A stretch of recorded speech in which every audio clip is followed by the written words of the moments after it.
lakukan seperti yang dilakukan alam. Pertanian modern telah kehilangan aspek emosionalnya, cinta dan komunikasi antara manusia dan tanaman. Kini, pertanian menjadi mekanis, di mana tanaman diperlakukan seolah-olah tidak hidup.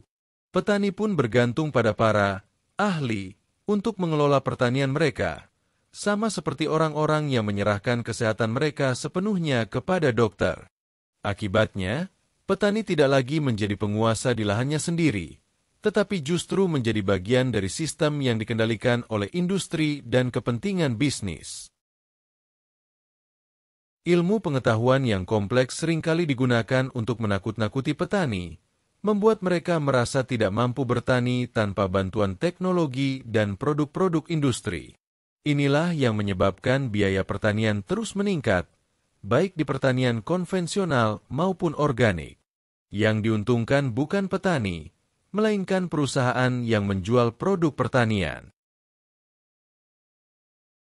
Saat ini, pertanian organik justru menjadi ladang bisnis baru.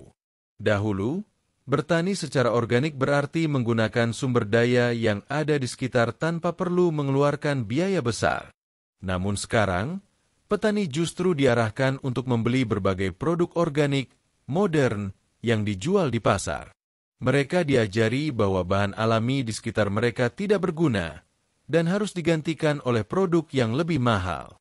Jadam hadir untuk mengembalikan kemandirian petani. Filosofinya sederhana, belajar dari alam dan mengikuti cara kerjanya. Alam telah bertani selama miliaran tahun tanpa memerlukan teknologi atau bahan kimia. Oleh karena itu, petani harus kembali memahami kebijaksanaan alam dalam bertani. Belajar dari alam, monokultur. Salah satu masalah besar dalam pertanian adalah degradasi tanah akibat monokultur berulang. Dalam pertanian modern, tanaman yang sama ditanam terus-menerus di lahan yang sama hingga tanah kehilangan nutrisi dan hasil panen menurun. Solusi yang ditawarkan oleh para ahli adalah rotasi tanaman. Namun, jika kita melihat ke alam, tidak ada konsep rotasi tanaman. Pohon dan tanaman tumbuh di tempat yang sama selama ratusan bahkan ribuan tahun, tetapi tanahnya tetap subur. Mengapa? Karena di alam, tanaman mengembalikan semua bagiannya, daun, cabang, akar, ke tanah. Semua ini diurai oleh mikroba dan menjadi sumber nutrisi bagi tanaman berikutnya. Sebaliknya, pertanian modern justru membuang semua sisa tanaman setelah panen, sehingga tanah kehilangan nutrisi alaminya.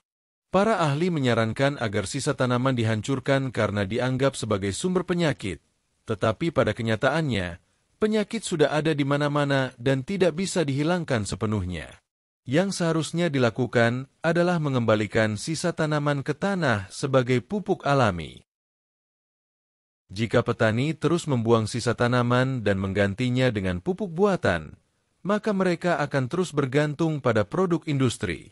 Padahal, sisa tanaman adalah sumber nutrisi terbaik untuk pertumbuhan tanaman berikutnya. Belajar dari alam. Akumulasi garam di tanah. Masalah lain dalam pertanian adalah akumulasi garam di tanah yang menyebabkan lahan menjadi kurang subur. Namun, jika kita bertanya kepada alam, apakah Anda memiliki masalah dengan kandungan garam yang tinggi? Jawabannya adalah tidak. Di alam, hujan asam yang mengandung berbagai polutan jatuh ke tanah, tetapi tidak menyebabkan akumulasi garam. Mengapa? Karena air di alam dapat meresap ke dalam tanah, di mana mikroorganisme bekerja untuk memurnikan polutan sebelum akhirnya air kembali ke siklus alam. Di lahan pertanian, tanah seringkali menjadi padat akibat penggunaan mesin berat dan bahan kimia. Lapisan tanah yang padat ini menghambat pergerakan air, sehingga garam yang terbawa air hujan tertinggal dan menumpuk di tanah. Akibatnya, tanah menjadi semakin asin dan sulit ditanami. Untuk mengatasi masalah ini, kita harus memperbaiki struktur tanah dan menghilangkan lapisan tanah yang padat.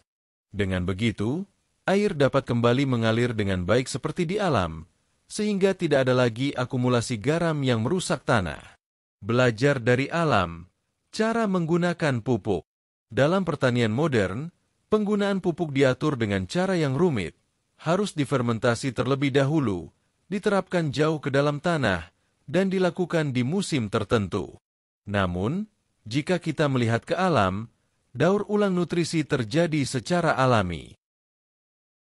Di musim gugur, daun dan bahan organik lainnya jatuh ke tanah, membentuk lapisan yang akan terurai secara perlahan selama musim dingin. Inilah cara alami tanah menjadi semakin subur dari tahun ke tahun. Petani tradisional telah menggunakan metode ini selama ribuan tahun. Mereka menaburkan kotoran ternak dan bahan organik lainnya ke tanah di musim gugur, membiarkannya membusuk secara alami selama musim dingin, dan pada musim semi tanah menjadi subur. Mereka tidak perlu menghitung rasio kompos atau melakukan teknik yang rumit, tetapi hasilnya tetap luar biasa. Sebaliknya, pertanian modern mengajarkan bahwa pupuk harus difermentasi sepenuhnya dan diaplikasikan dalam tanah di musim semi. Cara ini justru lebih menyulitkan petani dan membuat mereka bergantung pada produk pupuk industri. Kembali ke pertanian yang berpihak pada petani. Pertanian modern telah banyak dikendalikan oleh kepentingan bisnis. Petani tidak lagi bebas menentukan caranya sendiri, tetapi diarahkan untuk membeli berbagai produk pertanian yang dikatakan ilmiah dan modern. Jika dibiarkan, sistem ini akan semakin mengakar dan petani akan terus menjadi bagian dari rantai bisnis yang tidak adil. Padahal, selama ribuan tahun, nenek moyang kita telah bertani dengan bijak tanpa bergantung pada produk mahal. Mereka memahami cara kerja alam dan mengikuti ritmenya.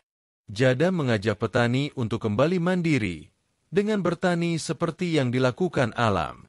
Dengan memahami cara kerja tanah, tanaman, dan mikroorganisme, petani dapat bertani dengan lebih efisien, murah, dan berkelanjutan tanpa bergantung pada sistem industri yang membebani mereka. Jika kita belajar dari alam, kita akan menemukan bahwa semua solusi sudah ada di sekitar kita. Kita hanya perlu melihat, memahami, dan mengikuti kebijaksanaan yang telah berlangsung selama miliaran tahun.